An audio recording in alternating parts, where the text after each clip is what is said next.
Salvete patrones et amicis templi. Greetings to our patrons and friends of Temple. We are sorry that releasing this video took much longer than we expected and promised you. But while working on this topic, we found out that there are multiple instances that, while being considered as generally accepted in the worldwide Roman polytheist community, in fact are dubious or taken too superficially.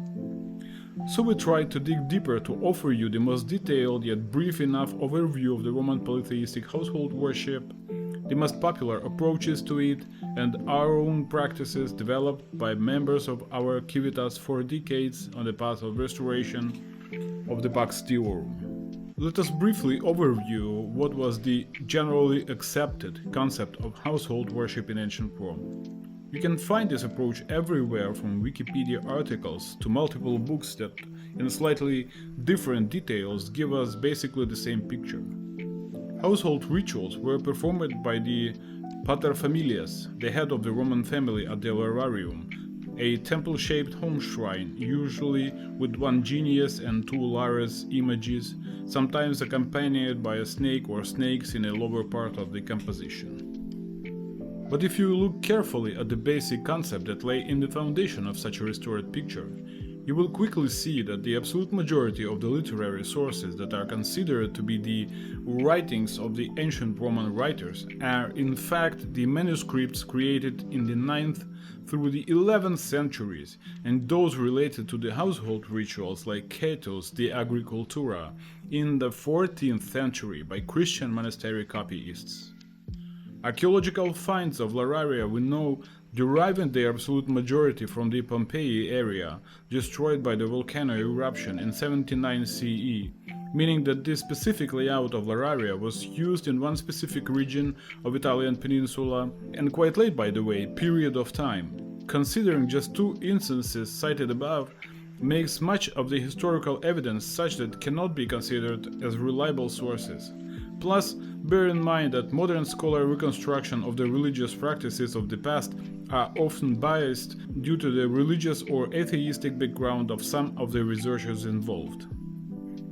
Here comes another question that seems extremely important to us. Why do we need to look for substantiated concepts and the practices used in ancient Rome? Why can't we just do it the way we deem nice and easy, choosing our practices instinctively and not bothering about reliable information and correct actions? And the answer is, in fact, we can, if we do not care about the results, if we consider practicing the Roman tradition just like another hobby, being okay that it is just a part of our leisure, and that we do not expect any positive practical outcome of our rituals. And nothing can be further from the point of view of ancient Romans, who were highly efficient people, concerned very much about the results of every action they took, witnessing the sad fate of those who were foolish enough to take the communication and cooperation with the immortals too lightheartedly or irresponsibly. I would compare the Roman tradition to an electric enclosure. If it's approached by an expert, it can give you a lot of good things like light, heating, internet connection and kitchen appliances. The things that take your life to a level incomparable to a life without all these nice and comfortable things. But if the high voltage area is being approached by a childish, incompetent person, a person that denies the laws of physics and electricity, such an encounter usually ends up with a tragedy. That's why I'm absolutely positive a deep understanding of the laws governing the communication and cooperation of humans with the immortals is extremely needed for avoiding tragedies and achieving positive and practical results. That's why no historical evidence and no generally accepted practices can be used without serious consideration and critical analysis. Apparently, many of the above concepts deserve more attention, but initially I intended to make this video 5 minutes long, which is already can't be achieved. But I will try to be brief as possible here and let the most interesting topics have their own articles or videos if you think they are needed. Please say in comments what you think about that. We in Templum are extremely grateful to our patrons, supporters, friends and partners for your interest and support of our cause, the restoration of the ancient Roman tradition and re-establishing the Pax Deorum, the state of resonance with the divine powers that created, ruled and still rule this world. To achieve this once lost state of peace with the immortals, and considering all the above mentioned, the best thing we can offer all of you is our vision of the basic religious concepts and practices members of TEMPLVM gathered for almost 2 decades of dedicated service to the gods and goddesses of Rome and our fellow cultores throughout 30 countries on the face of our planet. So let's start with the basics. The place. We believe that for the sake of successful communication with the immortals and for physical and religious purity, one has to allocate a specific space dedicated to deities and household spirits. One cannot mix the mundane and the sacred to expect fruitful communication with the immortals, so a separate shelf in a quiet room will be a good choice. We don't think that choosing a kitchen or a living room because there is fire present there will be a wise decision. A separate, not too often visited room, if you can afford that, will be even better. The lararium. Having a special place dedicated to the immortals only in your apartment or house is of utmost importance for successful communication with your patron deities and your ancestor spirits. Does it necessarily have to be a temple-shaped classical lararium? We don't think so. You may build the sacred space of your own design, and the immortals, if you listen to them carefully, will guide you through the process of making and improving it. While building your home shrine traditional way is not mandatory, we find it comfortable and wise to use the lararia which our Roman forefathers used.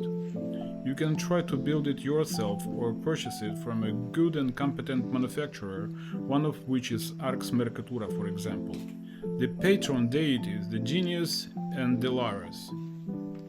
Being honest with ourselves makes us confess that we don't have any reliable information on the nature of geniuses and lares.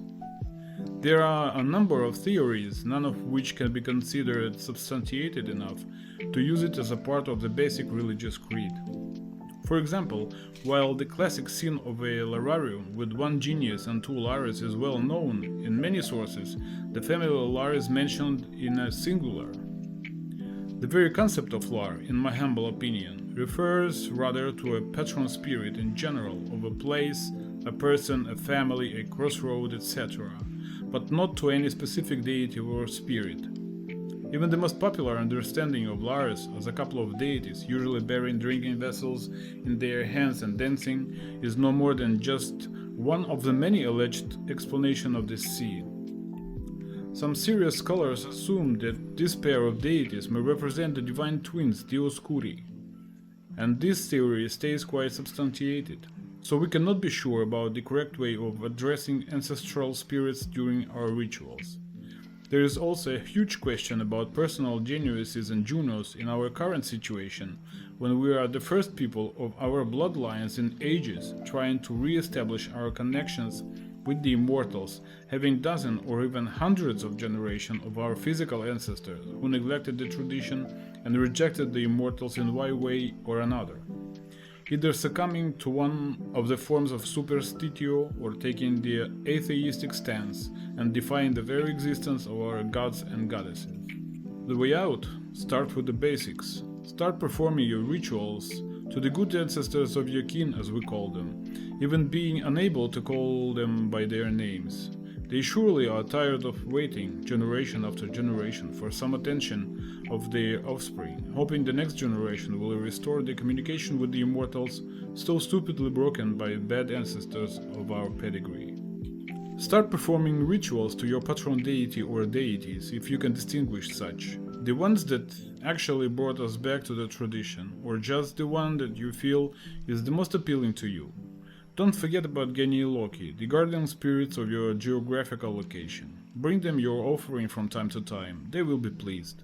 If it is interesting to you, I address my daily prayers and offerings to Jupiter, since he is the king of the immortals and us mortals, and, I believe, without his accord no person can reobtain his or her personal pax deorum, once lost by our ancestors. And I urge all of you not to neglect the cultus of Jupiter, no matter what other deity you worship. It will be a wise and traditional move. I also worship Apollo every day, since it was this shiny archer that invited me back to the tradition when I was a kid of 6 years old. And if you look carefully into your past, you will easily find a god or a goddess that actually invited you back to the tradition. The prayer. A generally accepted idea based on the principle of orthopraxy, the correct conduct of the ritual includes a fixed classical Latin prayer as a mandatory element. And this, no doubt, was the ancient Roman approach. But the problem is that no such ancient formulae survived, as far as we know.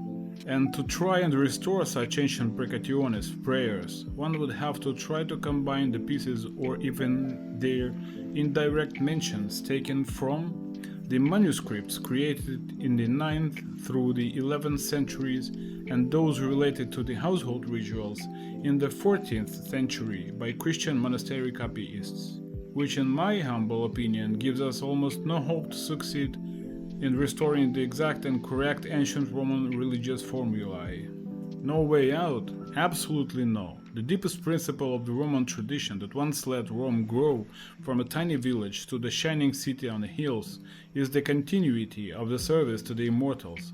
And there are many mentions of Romans giving this principle priority over the other basic religious laws. One of them, the reignition of the sacred fire of Vesta by a man, Pontifex Maximus, in a situation where the choice was between the neglect of a secondary regulation and the complete extinction of the 1,000 years practice. So, we believe that following another law of Roman tradition, a clear and voluntary statement as the basis of communication with the immortals allows us to keep up the ancient tradition and restore our own communication with the gods and goddesses while forcibly neglecting the impossible in our current circumstances regulation to use the prescribed Latin prayer formulae unavailable to us. In other words, we can compare our attempts to reach the immortals with trying to reach a desired person by a cell phone. To get in touch with a specific person, not any person, we have to know the exact phone number of the person we are trying to get in touch with. Knowing only partial number will not suffice. The fact that we remember that there were 3, 6 and wait, it seems there was also 9, yes 9, will not help us to have such a needed talk to a desired person. The solution for this case, in my humble opinion, is not dialing any possible numbers including a limited number of digits we remember, but to state loud and clear our desire to talk to a person we need. Then, if we are lucky and the gods are willing, we may hear from them back one day, and that's what I think is worth doing. Addressing our patron deities and ancestral spirits in our mother tongue allows us to stay crystal clear while expressing our gratitude for the past and asking for their divine benevolence in the future. And this has special importance in the case of bringing a votum, a sacred contract between us and a deity, in which every paragraph, every line has much more importance to our lives than they do in our real estate property contract. Capite velato. Most of the gods and goddesses are worshipped by ritus Romanus, the Roman way, with the head of a cultor performing the ritual covered with the fold of his or her toga or palla. There is no clear explanation for the origin of this custom, but we follow it as a part of the tradition preserved. Wearing tunica is not a part of the tradition, so for domestic and private rituals you may simply cover your head with a scarf or even a hood to keep the rule of the capite velato fulfilled. Offerings. It is generally accepted, whatever this means, and more or less proved by the literary sources, to offer the immortals and the ancestral spirits the offering of incense, wine and either spelt biscuits sprinkled with salt or libum, the wheat and cheesecakes. And although it's almost obvious that in the past these were not considered all occasions offerings, we believe it is okay to use them nowadays. Phareum, spelt biscuits, are long-lasting and are handy for everyday rituals because you can bake them for a week or even a month up front. While we use liba, wheat and cheesecakes, for more elaborate rituals, and it takes about an hour to bake them and use them as an offering while still smoking, which gives an especially rich flavor and pleases the immortals. Pay double attention to the safety of yourself and your loved ones. Using open fire for burning offerings may be very dangerous. Perhaps for more safety you better use charcoal, although you still have to be extremely cautious about the possible danger of fire. To make sure you are 100% safe, you can use libation instead of a burning of the offerings. That way it still will be a traditional way and you will not expose yourself and your family to any danger. Of course, what I just shared with you is not a dogma, but the best of my own personal experience and that of my fellow cultores would like to share in our gratitude for your interest and support. You may agree with my ideas or not, it will not change our relations. We all are longing for a happier life, which is impossible without the restoration of our connection with the gods and goddesses, first personal, then communal. This is not a lecture, but an invitation to a constructive discussion, and I am waiting for your comments here under this video, on our Facebook or Instagram pages. I will try to answer any comment and swear to carefully consider any opinion, no matter how far it stands from my point of view. Also, please state what topics, the above mentioned or the new ones, you'd like us to cover in the following episodes, and we will do our best to create them. If you like what TEMPLVM does, please support us here on YouTube, on our Patron page, on our Buy Me a Coffee account, or in any other way you deem comfortable. De immortales incolumen vos custodiant. May the immortals bless and protect you. Optime valete.